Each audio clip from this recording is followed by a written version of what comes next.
Quem trabalha na imprensa há mais tempo sabe disso, né? Temas relacionados ao sexo sempre foram muito mal explorados, né? Talvez devido a um aspecto mais conservador da imprensa, etc., mas o fato é que Marta Suplicy, há mais de 30 anos, quebrou um pouco desses preconceitos em torno de pautas sexuais, ela com a Marília Gabriela, né? E hoje, evidentemente, existe mais liberdade para que as pessoas tratem do assunto. Não se trata apenas de discutir o ato sexual. O que se trata é todo o conjunto, né, de situações emocionais, físicas, psicológicas, né, que envolve a prática sexual. E se você tiver a oportunidade, reveja um artigo publicado por uma sexóloga na Folha de São Paulo, que ela faz um duro alerta em relação à proteção das mulheres no Rio Grande do Sul nesse momento de flagelo humanitário. Ela, inclusive, faz uma comparação que houve uma pesquisa recente na internet, onde se perguntou o que as mulheres escolheriam encontrar numa floresta escura, um urso ou um homem. Disparadamente, as mulheres apontaram o urso. E muita gente não entendeu o porquê. O porquê ela explica nesse artigo. Porque as mulheres são e continuam sendo vulneráveis aos homens que não compreendem o que é respeito, o que significa intimidade. Vale a pena. E fica aí o alerta para as autoridades do Rio Grande do Sul, que enfrentam tantos problemas, mais esse, que protejam a intimidade das mulheres que estão sem casa, sem abrigo e sem família. O Farol de Limeira está no ar.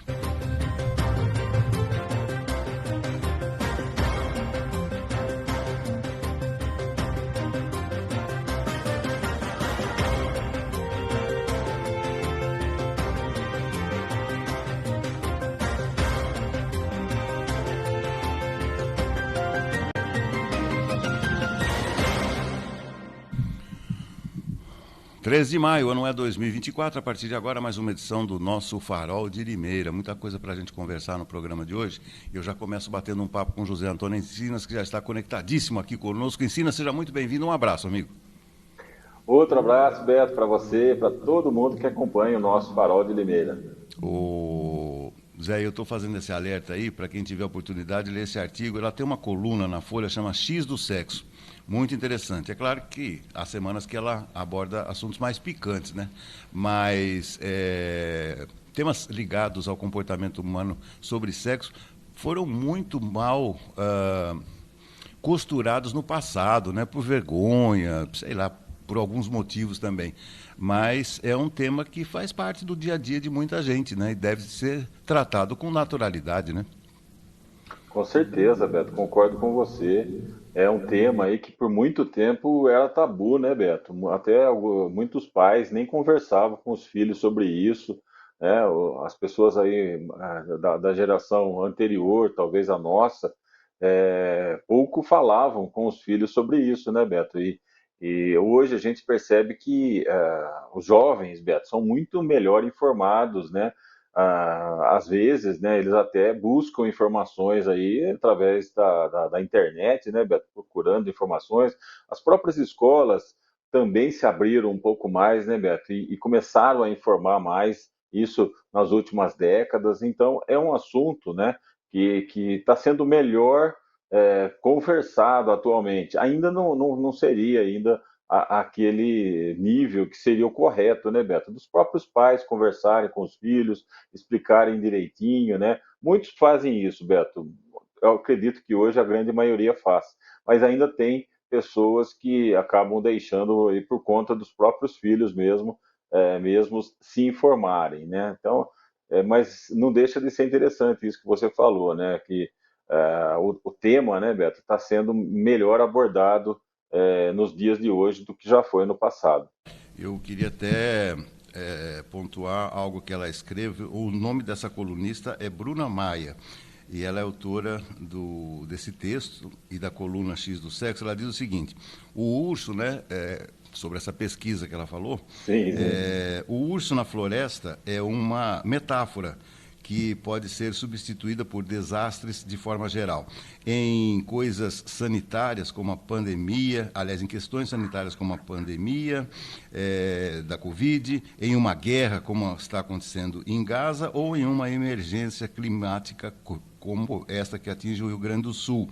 Ele diz o seguinte: meninas e mulheres viram alvo de violência de gênero, entre elas a sexual. Então está aí o registro dessa colunista e vale a pena a gente repercutir isso. O Zé Antônio, falar em Rio Grande do Sul, alguns mantimentos já estão chegando lá, alimentos e tal, mas lamentavelmente as chuvas voltaram lá para o Rio Grande do Sul nesse final de semana, especialmente chove muito em Gramado, viu, Zé? Verdade, Beto. Eu estava acompanhando, ontem eu acompanhei o programa Fantástico da Globo, né? Eles fizeram praticamente o programa todo em cima disso, Beto. E, inclusive, explicação, né? Assim, muitas explicações por que aconteceu, né, o desastre. Eu achei muito interessante, Beto. Que existe ali, né, próximo a Porto Alegre, Beto, um tipo de um platô, né, uma serra, onde choveu muito nessa serra. Aí todos os cursos d'água dessa serra, eles acabam ali desembocando nos rios, né, que formam ali o Guaíba, seus afluentes, e tudo foi desembocando ali, Beto, em Porto Alegre, e depois, né, desce e vai chegar até a Lagoa dos Patos. E como, né, não houve ali uma forma da cidade ficar protegida, né? Existe um sistema, né, Beto, mas foi criado há muitos e muitos anos, estavam aí praticamente tudo enferrujado, as bombas, né, para tentar jogar essa água para fora. Das 23 bombas, 19 falharam, né, acabaram ali inundadas e com isso deixaram de funcionar. Algumas tiveram que ser desligadas para não ocasionar choques em outras pessoas que estivessem ali, no caso, no alagamento. Ou seja, Beto, foi uma conjunção de fatores que foi ocasionando essa maior tragédia ambiental aí, que nós já vimos, né, Beto, lá no sul do país. Então, assim, ficou bem claro para quem viu ontem essa reportagem os motivos que levaram a essa situação. E em relação ao clima, Beto, sim, choveu já ontem bastante. Hoje também há previsão de chuvas e também agora, Beto, de frio, né? Hoje já vai começar a esfriar e até quarta-feira, Beto, previsão de tempo lá no Rio Grande do Sul é de uma mínima de 8 graus e máxima ali entre 15 e 14 e 15 graus, Beto. Ou seja, além dessa enchente toda, agora teremos frio nos próximos dias, né? E aí entra isso que você falou, da necessidade de chegada desses produtos, né, Beto? Estão chegando, sim, muitas toneladas de alimentos, de produtos de higiene, roupas, tudo isso realmente agora precisa ser distribuído com rapidez, né, Beto, para todos esses abrigos que foram instalados lá no Rio Grande do Sul, né, Beto? Principalmente em universidades, em clubes, em locais aí que não foram atingidos pelas enchentes, né? É um trabalho difícil, né, desses voluntários, mas pelo que a gente viu, né, a situação é muito crítica ainda, tende a ficar um pouco pior com essas chuvas, mas o empenho, né, Beto, o planejamento ali parece que está melhorando ao longo dos dias. Com o passar dos dias, as pessoas vão se aprimorando ali naquele trabalho, Beto, e com isso fica um pouco mais eficiente aí o atendimento dessas pessoas que foram resgatadas e agora estão em abrigos, Beto. O Zé, esse final de semana voltou-se a falar muito sobre a possibilidade da paralisação do Campeonato Brasileiro, né, do campeonato da Série A. É uma discussão que parece que todo mundo fala, todo mundo tem razão, ao mesmo tempo não tem razão. O que você acha disso, Zé? Então, Beto, você viu que o Edinaldo Rodrigues ele lavou as mãos, né, Beto? Não, porque os clubes é que vão ter que decidir. Só que os jogos dos clubes lá do Sul já estão adiados, né, pelos 20 dias que eles pediram, né, Beto? E aí, o que o Edinaldo fez ontem, Beto? Ele anunciou que vai haver uma reunião com todos os clubes no dia 27, no final do mês, Beto. Até lá, você já vai ter uma ideia, né, de se as águas baixaram ou não, né, e aí sim pode se tomar uma decisão. ele não quis marcar uma reunião, porque o correto seria marcar a reunião para hoje, né, Beto? O quanto antes, para você ter uma ideia aí de que se vai ou não paralisar o campeonato. O fato é, Beto, que muitos clubes ligados àquela liga forte, né, aquela em que não estão o Palmeiras, o São Paulo, o Flamengo, esses clubes, a impressão que se dá, inclusive com declarações aí do dirigente do Flamengo e ontem do Anderson Barros, dirigente do Palmeiras, é que esses clubes não querem a paralisação do campeonato, enquanto os outros, né, liderados lá pelo Atlético Mineiro, Atlético Paranaense e vários outros clubes, eles querem sim a paralisação do campeonato. Então tem essa discordância. E a CBF, Beto, para empurrar com a barriga, né, para empurrar o problema lá para frente, marcou essa reunião aí para o final do mês, daqui 2 semanas, Beto. Aí sim, daqui 2 semanas, nós já teremos, lógico, uma definição. Mas tem o outro lado também, né, Beto? Que se parar o campeonato agora, a Comebol não vai parar os jogos da Libertadores e da Sul-Americana. Então, os clubes vão ter que continuar treinando para se preparar para esses jogos, né? Teremos jogos a partir de amanhã aí na Sul-Americana, na Libertadores, teremos jogos daqui 2 semanas, ou seja, esses campeonatos não vão parar em virtude aí da enchente do Rio Grande do Sul, né? Eu digo os campeonatos aí comandados pela Comebol. Então, realmente é um pepino, né, Beto? Se você parar, você pode depois ficar aí sem datas possíveis para serem encaixadas aí, porque as férias dos jogadores começam em dezembro, Beto. Se você adia por mais de um mês aí o campeonato, você vai ter que invadir o calendário de 2025, né? Com jogos no ano que vem. E aí as férias são atrasadas, o próximo campeonato é adiado, ou seja, causa uma confusão danada, né? Então é complicado, Beto. Não é uma decisão fácil. Concordo que não mas também eu acho que eles poderiam se sentar agora para tentar chegar a um acordo, né? Agora empurrar para o dia 27 fica mais fácil aí para a CBF continuar o campeonato enquanto isso, para depois saber se vai ou não parar. Eu ouvi um comentário também tirando um sarro, né? No bom sentido, é claro, né? As bravas do Corinthians, né? Que começaram aquela manifestação contra o Cuca, né? O Cuca ficou uma semana no Corinthians e tal. Se elas tivessem tido um pouco mais de bom senso, né? Um pouco mais de diálogo, e se o Cuca tivesse também entrado em acordo com elas, né? Fizesse uma consideração maior em relação ao crime que ele teria cometido, né, há muitos e muitos anos, né, o Cuca provavelmente estaria no comando técnico do Corinthians, Cuca que é hoje o treinador que dirige o time que lidera o Campeonato Brasileiro. Concordei com Verdade, isso, né? Beto. A gente, você pode imaginar que isso também daria certo, mas também você não sabe ao certo, né? Poderia daí o Corinthians com ele também ter perdido alguns jogos na sequência e ele ter sido demitido, né, Beto? O fato é que ele realmente pegou uma equipe, Beto, que é muito bem entrosada, já é uma equipe com uma infraestrutura enorme, né, Beto? O Atlético Paranaense hoje é um dos times que tem ali uma estrutura muito forte, né? Tem bons jogadores, eles contratam bem, vendem melhor ainda, né, Beto? Jogadores que aparecem ali no Atlético são vendidos por muitos milhões aí, ou seja, é um time que sabe gerenciar o futebol e hoje tem uma grande estrutura. E o Cuca, né, que é um bom técnico, trabalhando ali, está se dando bem, Beto, porque ele realmente é um bom treinador. Tem esse problema no seu passado, ele demorou a reconhecer também, Beto.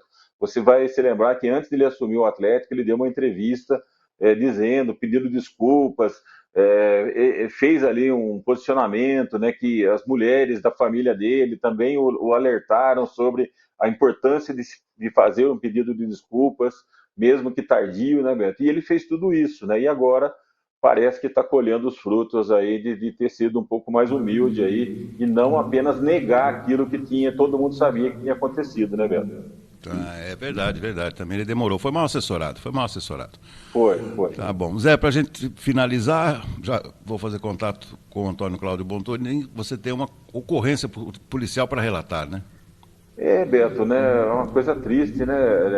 Na manhã de ontem, Beto, né? Já 5h40, né? Madrugada, quase manhãzinha já desse domingo, Beto, ali no Parque Hipólito, né? um homem de 38 anos, o Marcelo Marcelino, acabou sendo atingido por 3 tiros, né? Não se sabe ao certo ainda, a história chegou ali para a polícia, foi acionada a polícia e ao chegarem no local eles já encontraram esse homem ferido, né, baleado com 3 tiros. Uma unidade do resgate foi até o local, levou ele para o hospital, mas ele acabou morrendo. Então, é um crime aí que agora passa a ser investigado, Beto, pela Polícia Civil, né? A morte do Marcelo Marcelino, tinha 38 anos e foi morto aí próximo à sua residência, lá no Parque Hipólito, na manhã de ontem, Beto. É isso aí. Bom, feito o registro, a vida é feita desses percalços, problemas de tragédias. Zé, muitíssimo obrigado, uma ótima semana para você, meu amigo. Até amanhã. Grande abraço, Beto. Até amanhã. Tchau, tchau. Olha lá, já até saiu aí, Cláudio Bontorim, jornalista, tá vendo que bacana? Anunciando ele que já está chegando aqui no nosso programa. Bontorim, seja muito bem-vindo, um abraço. Um grande abraço a todos que nos acompanham aqui pelo Farol de Limeira neste início de semana, nesta segunda-feira quente novamente, né? Depois de ter aí um final de semana muito quente, nós estamos recomeçando, né? Recomeçando as nossas atividades aqui no Farol de Limeira, para levar um pouco mais de informação, de opinião, de análise a todos aqueles que nos acompanham diariamente por aqui, Beto. Bom, queria começar com você dizendo o seguinte: quanto mais eu vejo reportagens cujo protagonista é o ex-presidente do Uruguai, o Pepe Mujica, mais eu me considero fã dele, viu, Cláudio? Para quem tiver a oportunidade de ler na Folha de São Paulo, edição de hoje, uma longa entrevista feita, concedida à equipe de reportagem da Folha, e o Mujica, antes de tudo, é um pensador, né? Ele está prestes a completar 90 anos, mas digamos assim, um idoso atualizado. É impressionante a visão de mundo, né? As alterações que ele foi introduzindo, nos conceitos que ele tem ao longo da vida, e hoje ele é talvez a principal referência desse novo progressismo que se espera, não apenas da política, né, mas da própria humanidade. Cláudio, tá fantástica a entrevista. Se você tiver a oportunidade, não perca de ler. Beto, eu já dei uma olhada na entrevista, não li ela na íntegra, mas já dei uma olhada na entrevista. O Mujica, com certeza, hoje é a grande figura do progressismo político e do progressismo mundial baseado aqui na América Latina, né? Os conceitos dele são completamente diferentes, né? Divergentes da esquerda que nós temos aqui na América do Sul, né? Ele é de esquerda, com certeza, ele já foi um guerrilheiro, inclusive, né? E ele tem uma visão de mundo bem diferenciada de todos aqueles que nós temos hoje aqui na América do Sul, né? Inclusive o Lula, que é um dos fãs de carteirinha dele, ainda precisa aprender muito com o Mujica, né? Ele é de fato uma pessoa antenada, e ele é muito interessante quando ele fala, né, que nós somos ricos, né? Falta-nos a oportunidade de aprendermos a sermos ricos, né? Então, ele está se referindo à América do Sul, à América Latina, ao Sul, né? E ele realmente é um grande homem, foi um grande presidente do Uruguai, foi referência em muitas aberturas, em muitas legislações importantes, né? Como a liberação da cannabis, por exemplo, para uso recreativo, né? Aqui no Brasil nós estamos ensaiando ainda o uso da cannabis medicinal, né, que nem tem aprovação ainda, mas já tem questões não são mais afetas aos nossos dias, né? Assim como a nossa esquerda não aprendeu e não está aprendendo, ou quem sabe vai aprender com os ensinamentos de Mujica, a direita também precisa aprender com a evolução, né?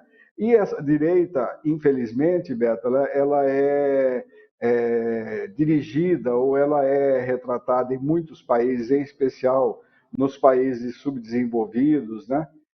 Em países ou em países que estão em processo de conservadorismo, e ver realmente onde está cada um deles focado nas suas vertentes ideológicas. Eu não vejo ainda uma total liberdade dessa ala, né? Porque essa ala evangélica hoje que bate muito nisso, isso não só no Brasil, mas no mundo inteiro, né? E a ala católica conservadora são muito fortes. Os evangélicos são pentecostais, né? E a gente sabe que os pentecostais, eles consideram o Antigo Testamento, eles não consideram o Novo Testamento, né?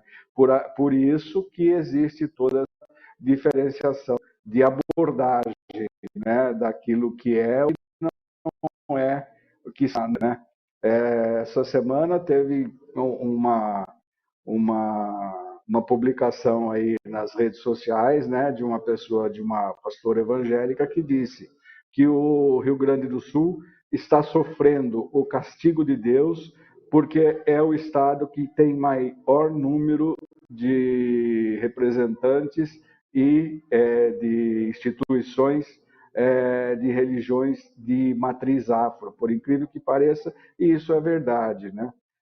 Tem realmente. Então, esse ensinamento do olho por olho, dente por dente, está no Antigo Testamento, né? Eu gostaria de ver essas pessoas aí de frente com o pecado, né? Se teriam coragem de atirar a primeira pedra, como tem naquela passagem bíblica entre Jesus e Maria Madalena, né? É uma questão muito ideológica, muito filosófica, muito focada nessa questão de religião. Então, nós precisamos ter uma liberdade maior, nós precisamos ter um entendimento daquilo que nós precisamos, de fato, resolver, né, nas nossas vidas. Aí nós voltamos à questão do Mujica, né? Ele trata muito bem desses assuntos de evolução, né? E ele, com os seus 90 anos, cá entre nós, né? Ele está muito à frente da visão que nós temos hoje, né, Beto? Sem dúvida nenhuma, sem dúvida nenhuma. Mujica está acima, né, de muitos pensadores, inclusive. Cláudio, muitíssimo obrigado. Semana apenas abrindo, vamos prosseguindo aqui e espero que você tenha uma ótima semana e até amanhã. Uma ótima semana a todos. Até amanhã, quando estaremos de volta aqui com o Farol de Limeira. Muito bem, seguimos aqui com o nosso Farol de Limeira, lembrando, né, daqui a pouquinho teremos aí a participação também do nosso repórter esportivo César Roberto e a participação também de Ricardo Galzerano aqui no Farol de Limeira. Eu vou bater um papo com a treinadora física e comportamental Leilani de Paula, e hoje o nosso tema é bastante sério, e eu vi uma publicação da Leilani onde ela trata da questão da solidariedade, né, que está contaminando os brasileiros, né, um trabalho importantíssimo feito inclusive, né, por muitos, inúmeros voluntários que estão se colocando à disposição da reparação dessa tragédia que acontece. Aliás, é bom lembrar que ainda acontece no Rio Grande do Sul, né? Porque tem muita gente mais desavisada, que acha que as chuvas passaram e que está tudo bem. Não foi um tufão, né, que passou. Vários tufões passaram e continuam passando lá no Rio Grande do Sul, chuvas pesadíssimas nesse final de semana, e algo me chamou a atenção, né? Tem coisa que a gente não dá valor. Quando você sai para buscar um pão na padaria, você volta e a sua casa está ali. E se sua casa não estivesse mais? A gente deve agradecer por tudo, né? Contato agora com a treinadora física e comportamental, Leilani de Paula. Leilani, mais uma vez conosco. Seja muito bem-vinda, Leilani. Bom dia, Roberto. Tudo bem? Boa semana a todos. Para todos nós, né? E eu vi uma abordagem que você fez muito sensível, por isso que eu te pedi para retomarmos esse assunto em relação à solidariedade. exercida por muita gente nessa tragédia do Sul, eu gostaria deste seu olhar. Realmente não tem como a gente fechar os olhos para tudo isso. Por mais que esteja um pouco longe da gente, Limeira não está sofrendo nenhum problema, nenhuma catástrofe, mas nós temos que ter essa compaixão mesmo, esse amor ao próximo. E participar dessa corrente do bem, né, Roberto? Porque tem várias formas da gente participar. E o que eu chamo a atenção é porque às vezes eu converso com as pessoas e tem gente que fala assim: "Ai, não quero nem ver notícia. Ai, eu preciso estar bem. Ai, eu preciso manter minha energia positiva." Só que mediante uma catástrofe, nós precisamos estar envolvidos nisso de alguma forma. Não é uma coisa corriqueira, não é um assalto ali na esquina, não é um Datena 24 horas isso. Isso é uma catástrofe. E isso envolve a todos. E não é uma coisa isolada, está acontecendo no mundo todo. Agora, nesse exato momento, nós temos, no mínimo, 100 conflitos de guerras acontecendo. Então, são coisas que a gente não pode fechar os olhos. A gente tem que estar atentos e vigilantes, sim. Porque pode estar acontecendo com os nossos irmãos lá no sul. Mas amanhã ou depois nós temos algum problema aqui, como já aconteceu em Limeira, onde nós tivemos ali a greve dos caminhoneiros. Você lembra disso, Roberto? Impactou muitas pessoas. E aquele alvoroço indo no posto e estocando comida. Então, eu chamo atenção para isso, para que você se prepare de uma forma psicológica, emocional e que você esteja vigilante a isso, principalmente com o seu sistema de luta e fuga que a gente fala. Aprender a olhar para isso, quais são as suas reações e comportamentos diante desses fatos. Você luta ou você foge? Porque nós vamos ativar uma parte do cérebro que é nossa área reptiliana, que ativa ali o modo sobrevivência, desde os nossos tempos de caverna. Que se a gente não tivesse esse sistema no nosso cérebro, a gente não ia sobreviver a tantos ataques. Então, nesse momento de catástrofe, nesses momentos que a gente fica em medo, tem pessoas que paralisam e tem pessoas que vão agir, tomar ação. Então é isso que eu chamo a atenção para as pessoas. De que modo vocês encaram e qual é a sua reação diante desses fatos? Eu vou pedir ao nosso sonoplasta aqui, o J Neto, para que coloque também algumas telas que você divulgou em seu Instagram. Está aqui, ó, culpa versus ansiedade. Qual você está sentindo nesse momento de terror? Vamos lá, Elani. É o que eu falei, o cérebro, você vai ativar diante de um fato, diante de um medo na sua vida. Sempre a gente tem algum evento traumático, alguma situação que coloca o seu corpo no estado de luta ou fuga, que eu vou ativar uma área do cérebro para reptiliana, tá? É o local do cérebro que vai dar essa sensação de lutar ou fugir, uma sensação que eu tenho que ter uma resposta ali. O que seria se eu tiver paralisação, procrastinação, eu vou estar numa sensação de culpa. Eu travo, eu paraliso, eu não tenho ação. Eu tenho até, nesse momento aqui, até uma certa vergonha de publicar alguma coisa, de estar trabalhando e vendo que pessoas estão nessa situação. Eu fico numa situação de paralisia, tá? E outras pessoas ficam ansiosas, ficam com a raiva, ficam com a indignação e já estão movimentando os caminhões, estão fazendo mil coisas de doação, já estão lá, na linha de frente, ajudando. Então, são duas situações que nós podemos aí sentir nessa situação de catástrofe. Então, saber como conduzir essa sensação. Em que momento você está hoje, mediante aos fatos? Você se paralisa, você não consegue, você tem insônia. Quando você está nessa situação de fugir, eu estou mais na culpa, eu tenho insônia, eu tenho uma paralisia. Eu não consigo movimentar muitas coisas na minha vida. Eu tenho a sensação de que eu deveria estar fazendo algo e não estou. Então, é mais essa questão de você conhecer os seus comportamentos e o que fazer para que você possa estar contribuindo nessa corrente do bem, mesmo tendo essa sensação de não querer lutar. Porque você não precisa estar.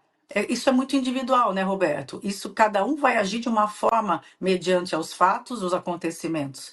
Mas é dessa forma, estou me sentindo mais travada, mas o que eu posso fazer para melhorar essa situação e contribuir para essa corrente do bem. O que fazer? O que fazer nessa situação? E como poder contribuir e ajudar? A situação é essa. Vamos à segunda tela para o seu comentário. Vou pedir para que seja colocado agora essa questão da ansiedade. Eu acho que você foi muito feliz nessa conceituação aí: revolta, aceleração, raiva, medo, indignação. Você entrou num estado de luta. Todo mundo entra nesse estado de luta, Leilani? Não, tem gente que está no estado de culpa. Ele paralisa, ele não age. Eu lembro que depende da situação, Roberto, por isso estou dizendo, é o cérebro que vai, está relacionado a como você reage ao medo, à situação e à catástrofe. É muito pessoal, tem gente que paralisa. Eu lembro uma vez que o ladrão entrou na minha casa com uma arma na cabeça do meu pai. E eu estava estudando, eu estava no meu quarto, minha irmã, já era mais de 10 horas da noite, eu estava lá estudando, eu ia sair no dia seguinte para um congresso em São Paulo, simplesmente meu pai entrou quietinho, aí meu pai paralisa. Então ele entrou quietinho, ele não reage, e uma arma na cabeça, simplesmente ele falou, calma. E esse ladrão entrou já levando toda a minha casa para dentro de um carro em 20 minutos. Eu queria agir. Eu queria lutar, eu queria chutar, eu queria bater, eu tava olhando para ele, procurando um momento para arrancar a arma da mão dele. Olha que situação. Isso é meu, Roberto. Isso é individual. A gente não sabe como a gente vai reagir. Tem que acontecer o evento. Assim como tem pessoas lá, alguns médicos, acabei de ver alguns stories do doutor Sorrentino, ele está lá organizando filas, caminhões, aviões de muitos empresários. Ele não precisava estar lá, mas ele está lá para ajudar. É o que ele sente que ele tem que fazer. Eu vou lutar, eu vou ajudar. Eu sou médico, eu vou estar aqui na linha de frente. Não estou ganhando nada para isso, estou colocando meu dinheiro, mas eu preciso ajudar essa população. É um chamado muito grande. Mas não existe o certo, não existe o errado. Mesmo que você se paralise diante da situação, você trava, você tem outros meios também de ajudar. Você pode não colocar a mão na massa como o Sorrentino está lá fazendo, mas nós podemos ajudar de outra forma. Nós podemos orar por essas pessoas, nós podemos fazer doações em contas que são seguras, nós podemos estar. Hoje nós temos vários pontos de coleta, então você não precisa estar colocando o teu corpo, que você às vezes você tem medo, é uma certa. Você está inseguro e você está se protegendo.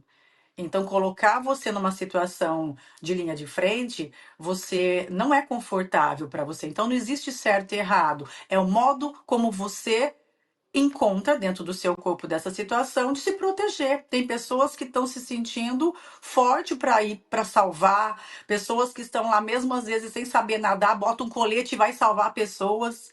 Então são situações que existe um chamado mesmo e você reage a isso. É bem interessante quando você só vai se conhecer quando você tem o problema na sua frente e você às vezes fala: como será que eu reagiria a isso? Como será que eu vou reagir se um ladrão entrar na minha casa?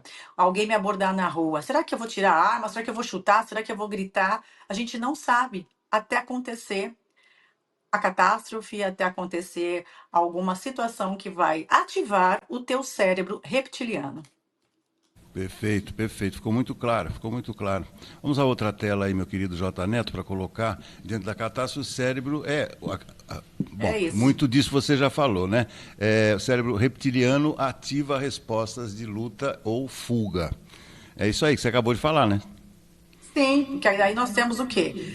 Você tem que ativar o córtex pré-frontal, que vai te dar razão para poder agir fora da emoção. Se eu vou tomar a frente, como tem muitas pessoas lá, eu tenho que respirar para sair do reptiliano emocional, essa coisa de sobrevivência e pensar numa estratégia, o que fazer, porque agora é isso que eles têm que fazer.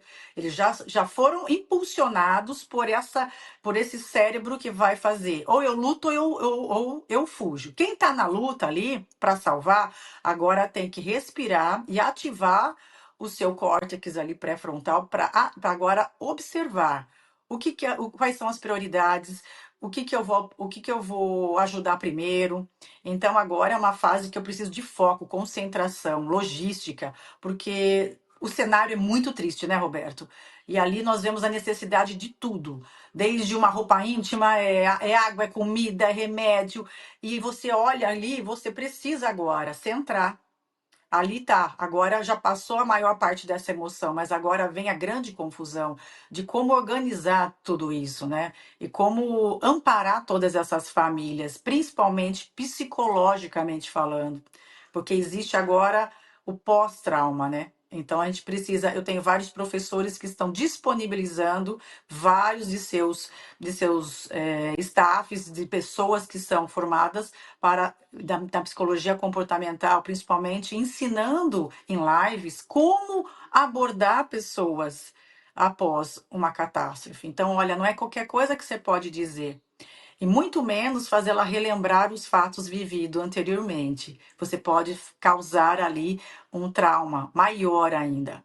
Então, nós temos que agora ter essa empatia, esse amor ao próximo e realmente buscar um pouco do córtex pré-frontal para a gente saber o que eu tenho que fazer racionalmente, respirar para que eu possa ajudar o outro e não na impulsão, porque se eu não tiver agora uma mente focada, eu posso colocar a vida em risco de outras pessoas e a minha vida também. Então, agora é o momento que a gente precisa realmente fazer um plano de ação. E agora não é o cérebro reptiliano, é o córtex pré-frontal. Perfeito. Claro, de novo. Vamos à última telinha para a gente fechar essa análise, voltando a falar de culpa, né? Procrastinação, sono, vontade de não fazer as coisas, culpa por aparecer nos stories e trabalhar. Sim. É, Eu senti isso no primeiro impacto, Roberto. Eu fiquei é. assim, eu estava numa situação assim, bad, sabe aquela situação assim, como que eu vou levar a minha vida normal se está acontecendo isso ali? Eu me coloco muito no lugar das pessoas. Eu tenho essa facilidade de ouvir uma história e me colocar. E a gente que é mãe, vendo uma criança ali, vendo crianças morrendo afogadas, a gente começa a chorar com a dor do outro. Isso é mostrar empatia também. Eu não consigo ver uma situação dessa e não me emocionar. E isso me causa. Aquela semana inteira eu fiquei, sim, uma certa lentidão para fazer as coisas, uma certa fuga, uma certa. É uma sensação de culpa, de você não saber o que fazer. Mas não, isso que eu estou dizendo não é errado. Mas diante desse quadro, eu não posso estar lá. Eu sonhei, Roberto, que eu estava de jet ski salvando alguém. Eu estava lá. Então, olha que coisa, né? Então, é uma sensação que eu queria estar fazendo algo, mas ao mesmo tempo eu não posso fazer algo. Mas eu posso agir de outras formas. Eu posso estar fazendo um depósito numa conta segura, eu posso fazer oração pelas pessoas, porque a oração tem muito poder, orar e entrar em ação. Não é só pedir em oração. A oração é orar e ação. Eu tenho que fazer algo. Pedir força para que eu possa me mover também. Então é isso. E volto a dizer que hoje em Limeira nós vemos que nossa cidade se mostra muito solidária a tudo isso e tem vários pontos, né, Roberto? Vários pontos de coleta. E eu vejo isso, o quanto o Brasil é forte, quanto nós somos, quantos civis estão se preocupando com isso, né? Nós não estamos aqui para falar de direita e esquerda, de política, porque não é hora para falar disso. Nós temos que colocar como ser humano e observar. Se fosse a minha casa, se fosse eu acordando e tudo inundando, tudo que eu construí ao longo de uma vida, acabou. Eu não tenho nenhuma roupa do corpo. E outra coisa que eu gosto de chamar atenção é que realmente você faça isso de coração, porque eu vejo que vários relatos ali de pessoas mandando roupa suja, sapato que nem sola tem, sapato velho. Então, não é um entulho que você tem que tirar da sua casa e mandar para o sul. Não é para limpar a sua casa e jogar lixo no terreno do outro. Eles estão precisando de ajuda em todos os sentidos. Então, se coloque no lugar dessas pessoas. O que você gostaria de receber? Qual é a condição da roupa que você gostaria de estar recebendo numa situação de tanta dor e perder tudo? Então, se coloque no lugar do outro, porque ainda existe uma grande dificuldade, né, Roberto, das pessoas realmente se colocar no lugar do outro. Ah, eu vou fazer minha parte, mas fazer sua parte não é tirar o lixo da sua casa e jogar na casa do vizinho. Você tem que pensar nisso. O que eu posso fazer, mas de coração? Então, é um ato muito generoso, mas também tem que ter muito discernimento, né, Roberto? Você tem toda a razão. Aliás, me chamou a atenção isso também, né? Havia voluntários criticando essa atitude das pessoas repassarem em doação roupas inservíveis, né? Como você falou de sapato, né? Roupas íntimas, né? Todas rasgadas ali. Poxa, você vai doar aquilo para alguém. Doação tem que ser um gesto de amor, né? De desapego, né? Não é você descartar coisas que você não usa mais. E você tocou num ponto que eu me lembrei muito do show da Madonna. Eu vou explicar por quê. Muita gente criticou que o show da Madonna aconteceu mesmo em meio a essa crise. Claro, não havia um motivo forte suficiente, pensando no Rio de Janeiro, de cancelar o show da Madonna. Mas achei que faltou para ela, no final do show, que ela fez tanta apologia, tantas pessoas, faltou para ela no final do show, já que era inevitável a sua apresentação aqui no Brasil, expor a bandeira do Rio Grande do Sul e falar alguma coisa, né? Porque ela estava fazendo um show exatamente enquanto pessoas estavam ali, nesse desespero que você bem relatou, viu, Leilani? Realmente, pelo que eu vi, a Madonna, eu não acompanhei o show, tá? E pelo que eu vi, a Madonna tinha programado fechar a turnê dela no Rio, então era um sonho realizado para ela e nada poderia dar errado. Eu sei que ela investiu muito do bolso dela, enfim, não é esse o problema, e já estava programado, de repente, há anos essa data, e veio a calhar no dia da catástrofe. Então, naquela semana que estávamos aí muito preocupados, ela não tem nada a ver com isso, realmente. Mas tudo que a gente tá de críticas relacionadas à Madonna tá no comportamento dela e o quanto aquilo tá na depravação mesmo e apologia a tudo que ela tá fazendo, a promiscuidade e o quanto eu não quero meu filho sendo criado olhando para isso sendo natural e normal, certo? Mas não tem nada a ver com o que está acontecendo, não é ela a causadora desse problema. Ainda fiquei sabendo que ela doou 10 milhões para ajudar, mas enfim, realmente ela poderia, ela sendo essa mulher poderosa, empoderada, e ela poderia sim ter feito uma homenagem, algo no final do seu show, mostrando essa empatia, né? Mostrando realmente esse amor também. Poderia sim. Então faltou algo que ela pudesse fechar isso daí de uma maneira muito amorosa. Então, mas Madonna sendo Madonna, né? E 60 anos ainda continua a mesma, né? Ela não evoluiu, ela continua fazendo as mesmas baixarias que ela gosta de fazer. Exatamente, exatamente. Bom, vou dar um spoiler aqui do tema que nós vamos tratar na próxima quarta-feira, inclusive foi tema do meu editorial de hoje, mas eu não vou falar o assunto antes de te fazer uma pergunta. Se você estivesse sozinha numa floresta escura, o que você preferiria encontrar? Um homem ou um urso? Um urso. Então, exatamente. Exatamente, é sobre Um isso que nós vamos urso. falar na próxima quarta-feira, porque essa resposta foi disparadamente a escolhida entre as mulheres. E nós vamos Olha tratar como a de um. mulher. Não, e nós vamos contextualizar isso no assunto da próxima quarta-feira, que é algo que, infelizmente, também está acontecendo no Rio Grande do Sul, sobre a violência contra as mulheres. Então, esse será o tema da próxima quarta-feira, tá bom? Ótimo. Mais É um isso. tema quente pra gente. É isso aí. Mas 1000 vezes encontrar um urso na minha frente. Exatamente, essa foi a resposta de todas. Elani, muitíssimo obrigado, tenha uma ótima semana e até quarta. A todos nós. Muito obrigada, Roberto. Valeu, essa treinadora física e comportamental, Leilani de Paula, participando mais uma vez aqui do nosso Farol, com uma visão hoje sobre empatia, solidariedade aos nossos irmãos brasileiros gaúchos.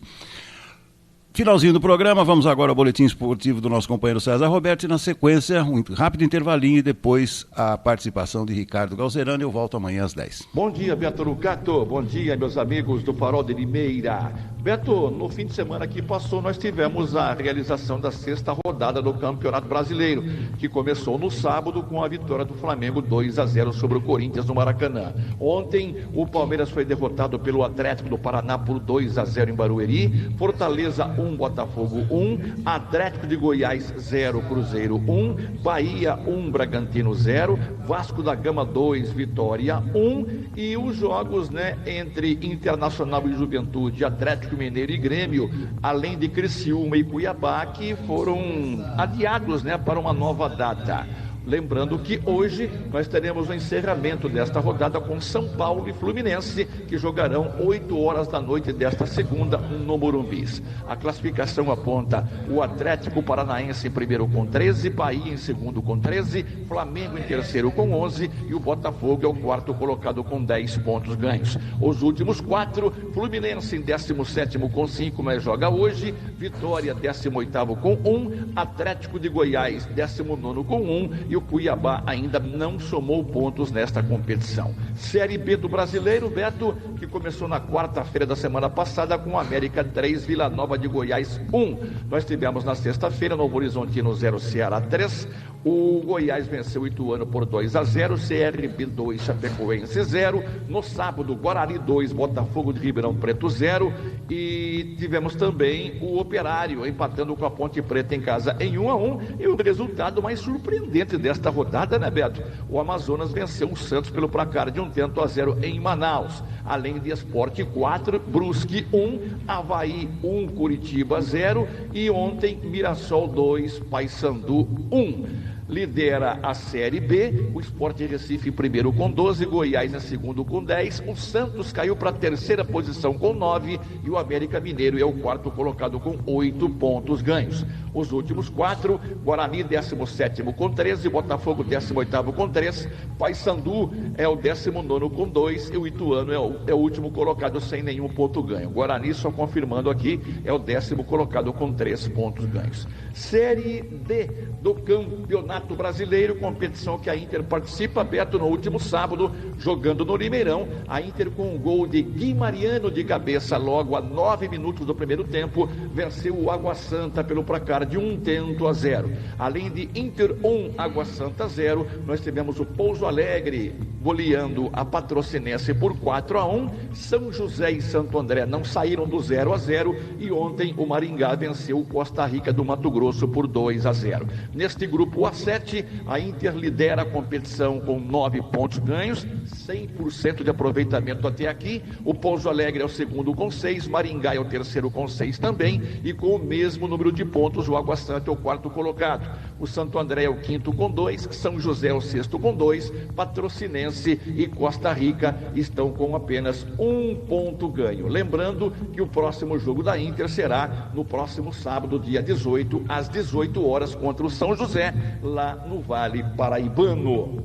Beto, só para encerrar, Rio Branco de Americana e a Francana conseguiram acesso, da 4ª divisão para o futebol paulista para a Série A3. O Rio Branco, jogando em Franca ontem, venceu a Francana por 2-1. Já havia vencido o time francano em Americana por 2-0 e ontem consolidou, o título de campeão paulista da 4ª divisão. Então, Rio Branco e Francana subiram da Série A4 para a Série A3. Da Série A3 para a Série A2, Beto, subiram Grêmio Prudente, de Presidente Prudente e Votuporanguense. E da Série A2 para a Série A1, subiram Noroeste de Bauru e Velo Clube. Em andamento, neste momento, aqui em São Paulo, somente a 5ª divisão do futebol paulista, a divisão esta que o Galo vai disputar na próxima temporada. É isso aí, são as informações do esporte, sempre em nome de Vitória Contabilidade, escritas fiscais, abertura e encerramento de empresas, contabilidade em geral e imposto de renda. Meu amigo, eu indico Vitória Contabilidade. Aliás, você que ainda não fez a sua declaração de imposto de renda, não deixe para a última hora, procure por Vitória Contabilidade, Rua Argentina 437, no Jardim Santana, telefone 3453-2681. Um grande abraço, Beto, uma boa segunda, uma boa semana para todo mundo e até amanhã, se Deus quiser.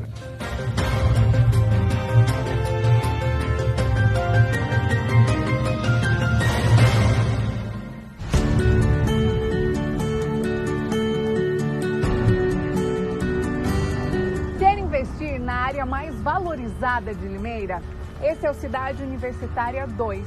Todo o sucesso do Cidade Universitária 1, agora em seu segundo e último módulo.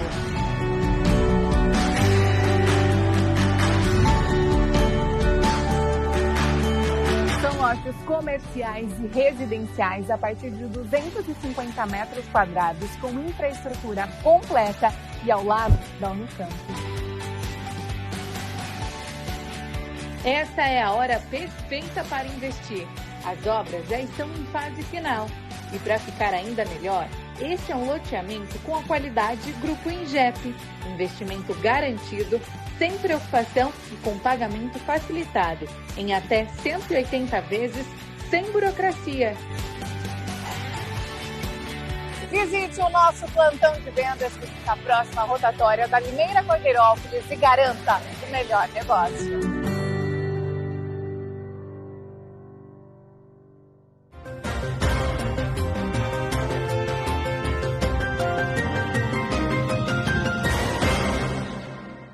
Em meio a essa tragédia que se abate sobre o Rio Grande do Sul, com aquelas enchentes que até agora ninguém explicou direito como aconteceram, como se deixou isso acontecer num estado tão desenvolvido e que não criou proteções contra essas intempéries da natureza até hoje. No meio disso aí surgiu um debate que está girando aí nas redes sociais. O influenciador Pablo Marçal, ele fez um vídeo acusando o governo federal e o governo do Rio Grande do Sul de não deixarem caminhões repletos de mercadorias chegarem aos seus destinos com as doações, porque alguns estariam sem nota fiscal, outros estariam acima do peso. A Rede Globo, na ânsia de defender governos, como ela sabe fazer muito bem, colocou uma jornalista e ela desmentiu, chamou o Pablo Marçal de mentiroso. E ele replicou. Ele mostrou reportagens da Record e do SBT, mostrando em loco que a tal de ANTT, Agência Nacional de Transportes, estava realmente impedindo absurdamente de passar esses caminhões que estariam acima do peso ou sem nota. É quase um estado de guerra. Em estado de guerra, algumas normas, leis precisam ser deixadas de lado. E ele foi mais além. Ele disse que vai processar essa jornalista, vai processar a Globo. A Globo tirou o vídeo que essa jornalista fazia, essa crítica a ele. O governo fala que vai processá-lo. E está esse jogo de narrativas. Nada disso precisaria se o foco fosse realmente ajudar as dezenas de milhares de pessoas que estão lá passando grandes necessidades. E quem provocou tudo isso foi a Rede Globo, saindo nesse afã de defender o governo. Em vez disso, ela deveria fazer como a Record fez, como a SBT fez, apurar a verdade. Cada vez mais fica desmoralizada a Rede Globo. E o Pablo Marçal lançou um desafio não, uma eventual venda da Rede Globo. Ele falou assim, vocês esperem que a Rede Globo vai mudar de mãos e vai parar de manipular a verdade para o povo brasileiro. São esses jogos de narrativas, enquanto o povo lá do Rio Grande do Sul está sofrendo.